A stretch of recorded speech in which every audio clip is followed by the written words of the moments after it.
자, 나들이 갈 때 음식 만들어 가시는 분들 참 많은데 간단한 음식을 사서 이렇게 출발하시는 분들도 있고요. 그런데 여름이다 보니까 이 음식이 상하기가 쉽다고 합니다. 아이스박스 이것도 안심할 게 못 된다고 하는데 자세한 이야기 지금부터 풀어드리겠습니다.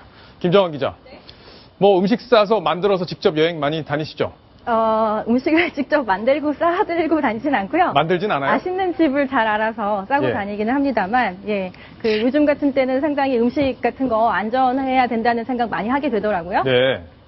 자, 저희가 그래서 실제로 이 음식 싸가지고 가는 것들이 얼마나 위험한 건지, 저희가 정리를 지금부터 한번 해보겠습니다. 자, 이동희 차장. 네. 예, 지금 저희가 이 만든 게 판넬이 캠핑카예요. 이 캠핑카 안에 지금 이동희 차장이 들어가 있는 상황인데 지금 아이스박스를 들고 나오시네요. 그 안에 뭐 음식들이 많이 들어 있습니까? 예, 여러 개가 담겨져 있는데요. 예. 휴가를 갖다 치고 제가 차 옆에서 이렇게 좀 나와 보도록 하겠습니다. 예. 자, 이 안에 뭐가 들어 있는지 얼마나 네. 세균 번식에 위험한 건지 지금부터 설명을 좀 부탁드려야겠는데요. 이 여름 휴가철에 보면은 네. 그 차 안에서 드시려고 이런 거 많이 갖고 다니죠. 김밥이나 샌드위치 많이들 가져가시잖아요. 예. 그래서 저도 이렇게 아이스박스 한번 넣어봤고요. 또 빠질 수 없는 게 하나 있죠. 예, 이동희 바로 차장이 좋아하는 삼겹살이네요. 삼겹살입니다. 예. 이 삼겹살 꼭 가지는 분들이 참 많은데요. 이렇게 음식을 보관하기가 어렵다 보니까 아이스박스 이용하시는 분들도 있고, 그렇지 않으면 그냥 뭐 몇 시간 가는 거니까 괜찮겠지 하고 그냥 네. 가시는 분들도 꽤 많거든요. 그런데 이렇게 그냥 들고 갔을 때 세균이 얼마나 많이 번식을 하고 있는지 연구 조사한 결과가 발표된 내용이 있습니다. 그래요? 그럼 빨리 봐야겠네요.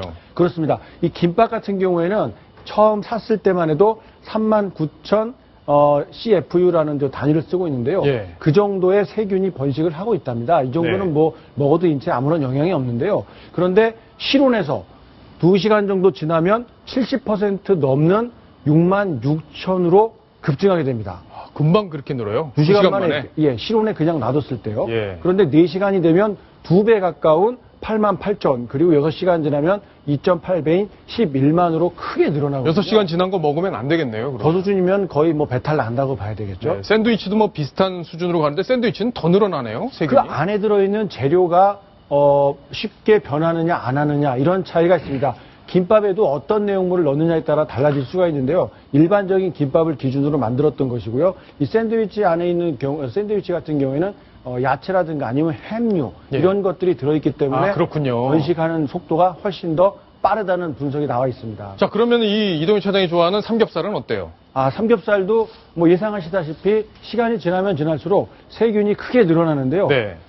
2시간만 지나면은 어휴, 그래요? 5배로 증가합니다. 예. 이런 다른 김밥이나 샌드위치보다도 훨씬 더 빠르게 이 세균이 번식을 하기 때문에요. 이 돼지고기 같은 경우에는 특히 보관에 각별히 유의를 하셔야 될 겁니다. 근데 우리가 알기로 상식적으로는 아이스박스에다가 얼음 좀 넣어가지고 그렇죠. 그렇게 이제 거기다 넣어가지고 이렇게 가면 얼음이 녹지 않을 동안에는 괜찮다 이렇게 생각을 하잖아요. 이 상식이잖아요. 그렇죠. 저도 그렇게 생각을 했었는데요. 예. 이번 연구조사 결과를 보니까 그렇지 않은 게 확인이 됐습니다.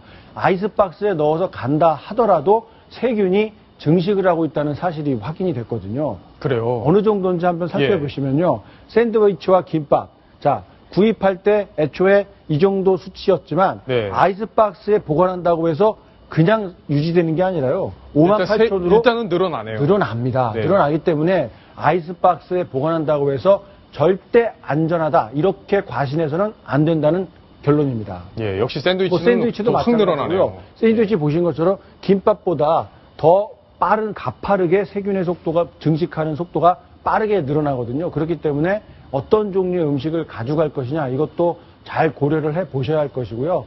아이스박스에 넣는다고 해서 절대 안전한 것이다. 이렇게 믿으시면 그럼 안 되겠습니다. 어떻게 갖고 다녀요? 그럼? 이 전문가들의 말씀을 좀 들어보면요. 예. 몇 가지 요령은 있더라고요. 예. 전문가 말씀을 한번 좀 들어보시면 예, 좋을 것 직접 같아요. 한번 저희가 통화를 해봤는데 들어보겠습니다.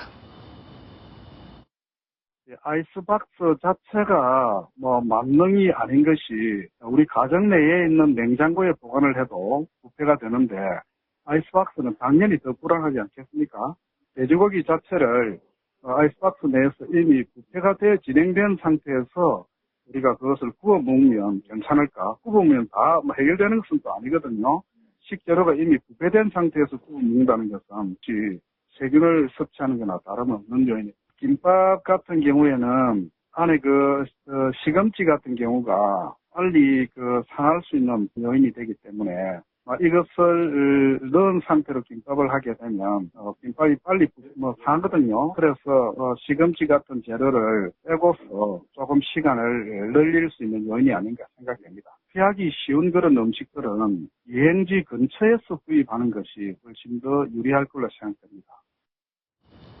김밥에는 결국에는 시금치였군요. 그렇습니다. 시금치가 가장 빨리 상하기 때문에 예. 시금치를 빼고 또 일부 요즘 주부들 사이에서는 조금 설탕을 많이 넣는다든지 아니면 식초로 절인 음식을 재료로 김밥을 만들면 좀 더 오래 보관할 수 있다. 예. 이런 요령을 갖고 있는 주부들도 꽤 있습니다. 자, 먹거리 어쨌든 여름철에 탈이 나기 쉽기 때문에 이 탈은 반드시 이 세균과 관련이 있는 그렇죠. 거니까 이 세균이 번식하지 않는 방법 고민 주부들이 더 하셔야 될 것 같습니다. 자, 이번 소식 마무리하겠습니다.